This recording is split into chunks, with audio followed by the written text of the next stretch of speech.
ആദ്യം തന്നെ എല്ലാവർക്കും നല്ല സന്തോഷവും ഐശ്വര്യവും സമ്പൽ സമൃദ്ധിയും നിറഞ്ഞ ഒരു ഓണം ആശംസിക്കുന്നു. ഓണം എന്ന് പറയുമ്പോൾ ആദ്യം നമ്മുടെ മനസ്സിലേക്ക് വരുന്നത് നല്ല സെറ്റ് സാരി, മുല്ലപ്പൂവ്, പിന്നെ ഓണസദ്യ ഇല്ലാത്തൊരു കാര്യം നമുക്ക് ആലോചിക്കാൻ വയ്യല്ലോ. ആ ഓണസദ്യയിൽ എനിക്ക് ഏറ്റവും പ്രിയപ്പെട്ടത് നല്ല ഉണക്കലരിയും ചെറുപയർ പരിപ്പും കൂടെയുള്ള പായസമാണ്. എന്നാൽ നമുക്ക് അതെങ്ങനെയാണ് ഉണ്ടാക്കുന്നതെന്ന് നോക്കിയാലോ. നമുക്ക് ആദ്യം തന്നെ അരി ചെറുപയർ പായസത്തിനുള്ള ഇൻഗ്രീഡിയൻസ് എന്തൊക്കെയാണ് വേണ്ടത് നോക്കാം.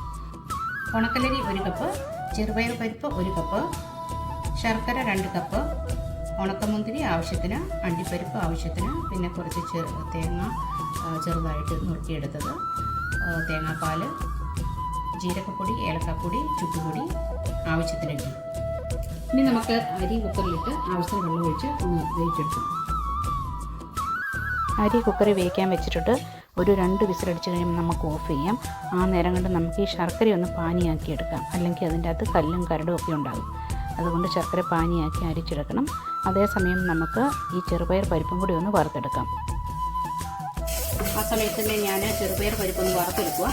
അതൊരു ബ്രൗൺ കളറാകുമ്പോഴത്തേക്കും നമുക്ക് ഓഫ് ചെയ്യാം. അരിയും പരിപ്പൊക്കെ വേകുന്ന നേരം കൊണ്ട് നമുക്ക് തേങ്ങയും കിസ്മിസും അണ്ടിപ്പരിപ്പൊക്കെ ഒന്ന് വറുത്തെടുക്കാം. അതിനായിട്ട് ചൂടായ പാനിലേക്ക് നെയ്യ് ഒഴിച്ച് കൊടുക്കാം.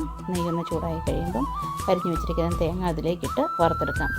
തേങ്ങ നമ്മുടെ ആവശ്യത്തിന്, ചിലർക്കാണെങ്കിൽ തേങ്ങ അധികം ഇഷ്ടം ഉണ്ടാകത്തില്ല. അപ്പം അങ്ങനെയുള്ളവർ കുറച്ച് തേങ്ങ ഇടുക. കൂടുതൽ തേങ്ങ ഇഷ്ടമുള്ളവർ നന്നായിട്ട് തേങ്ങയൊക്കെ ഇട്ട് നമുക്കൊന്ന് വറുത്തെടുക്കാം.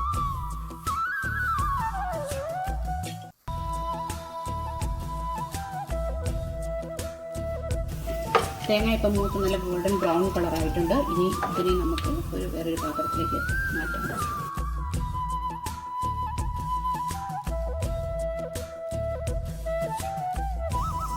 ആ പാത്രത്തിലേക്ക് തന്നെ നമുക്ക് അണ്ടിപ്പരിപ്പ് വറുത്തെടുക്കാം.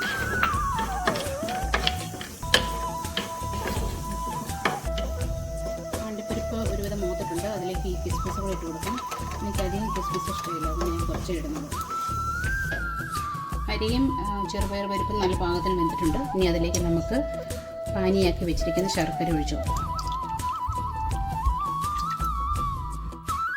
പായസം നല്ല വെന്ത് സെറ്റായിട്ടുണ്ട്. നല്ല മണമൊക്കെ വരുന്നുണ്ട്. അതിലേക്ക് നമുക്ക് ഇച്ചിരി ജീരകപ്പൊടി, പിന്നെ ഇച്ചിരി ചുക്കുപൊടി, ഇച്ചിരി കൂടുതൽ ഏലക്കപ്പൊടി, ഇതൊക്കെ കൂടി ഇട്ട് കൊടുക്കാം.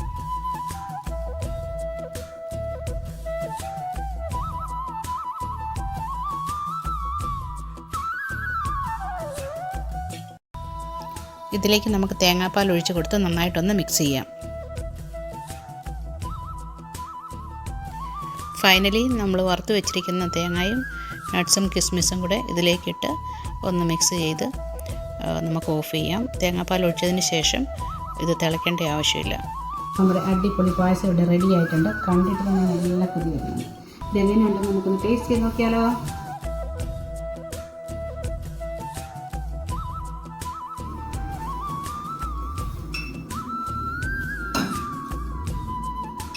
നല്ല ചൂടുണ്ട്.